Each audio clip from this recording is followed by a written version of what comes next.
meesha sura waxaan leeyahay ama beesha direedna habar gidir dagaal baan iclaaminayaa dagaal in lagu qaado baan rabaa qurceel iyo cadaaday baratay iyo dhuusamareeb iyo habar gidiraan nahay iyo faan baan nahay iyo habar gidir wax la qariyo maaha iyo war habar gidir leedahay bal ii sheega war soo dhow السلام عليكم. calaykum salaam qabiilkaaga iyo magacaaga أنا ما محمد مع علي علي هذا قبيل كيروني هبل كبير أنا ما قلت. waan gartay waxaan kaa rabaa habar gidiray niman shacababa tiini kidii galmudug ku weerarteen maata laba nin dhowr nin ka disheen marka ma waxaad aarsanaysaan colaadii tawfiiq lagaga soo baaciyey iyo shabeello ليه وعن كله يا أرت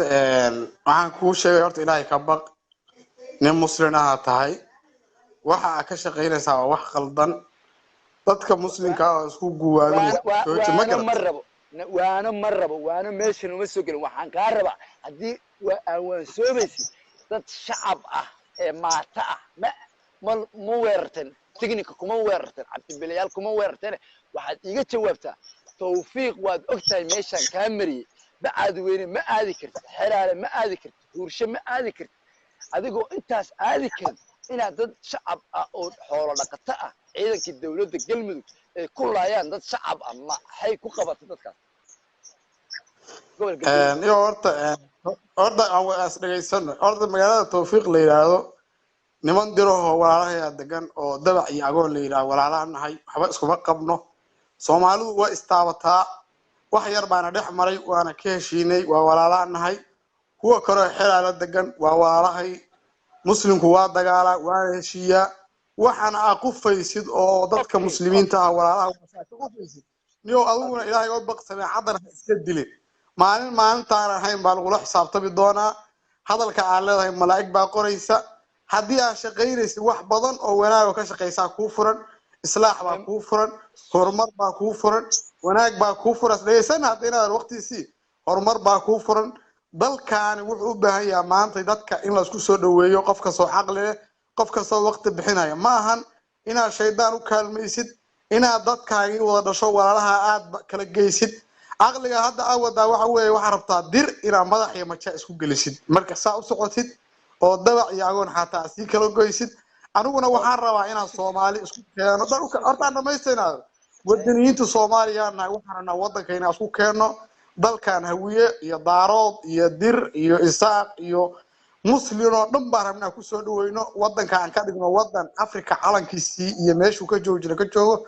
aduna waxa rabtaa tawfiiq ayarta anu aray ka shubi jiray oo daraadna aan tagay inaad tiraay ma tay kartid way tay karaan dir baan tay ka dha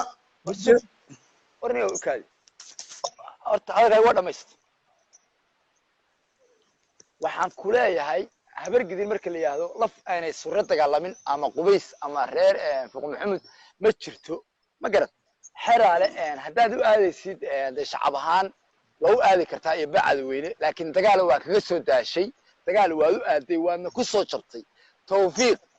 sidoo kale maamulka galmudug markii la dhisayay dawladda xasan sheekh waxa la yiri laba gobol iyo barba maamul goboleed ah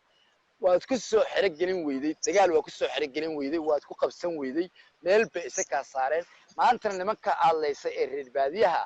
waa reer ago dhageyso waa niman surra waana niman dir ah marka habar gidiray inaad tiraahdo ilaahay ka baq oo waad dhimanaysaa oo maalin aakhirada jirta aniga iyo xasuusi adigana dad shacab ah ku aadid maamulka dhan ee ku dhisan ee galmudug la yiraahdo dad shacab ku leysid adeer taas waxaan ku leeyahay toos u baran waxaad tiraahdaa dagaal baan u taaganahay waxaad ku dhawaaqdaan oo media la gashaan shabeellada hoose waa iska dhicinaynaa biyo maalba waa iska dhicinaynaa biyo maal wayna laayaan aniga ima laysaan aniga shakhsi la dilay ama qof la dilay ama laba qof oo la dilay inaan ka hadlo ma jecel ilaahu baa 100 nin laga dilo laakiin waxaan aqaanaa dagaalka qaniyadan xun baan diiday ani isaga jaannimada ah ee habar gidir ku dhaqmayso waan diiday ama dagaal toos ah u soo qaada ama annaga qaadanay dagaal u diyaar garooba intaasaan kaga baxay aad baa u maasantahay niyo waxaan kuu sheegayaa horta in waxa u maleeyahay aad u kulul baa tahay dagaalada xilligii ay socdeen raggii waxaan ku caaway baa ahayd niyo waxaan kuu sheegayaa dadkaan waxa ma ka ahan wanaaga deeqa dir hadii horta inaad yaro waxaan ku sheegay horta wixii waraaga waa ka yeelay hadda daad tiri xeerba maashi xeraala la tagay habar gidir waa tag weey waa kugu taageersana inay tagto oo dagaal ku tagto khalad weey habar gidir ana ku sheegayo waxay ku tagi kartaa walaalnimo waxay ku tagi kartaa tolnimo waxay ku tagi kartaa muslimnimo waxay ku tagi kartaa deegaan annaga waxaan doonaynaa dir walaalaheyn weey waxa naga dhaxeeya muslimnimo wixii aan walaanahay qof walba wuxuu leeyahay cad uu leeyahay qayb buu qaadanaya colaad uma qabno dir annaga qof shakhsiya oo mooryaana xugun ma laha qof siyaasi oo dan asagu markaa raba inuu ku gaaro xugun ma laha laakiin habar gidir dad balaaran oo muslimiin ah weey waxaan raadinaynaa annaga dir iyo daaroodka nala degan Umar Maxamuud majeerteen oo dhan waa walaalaheen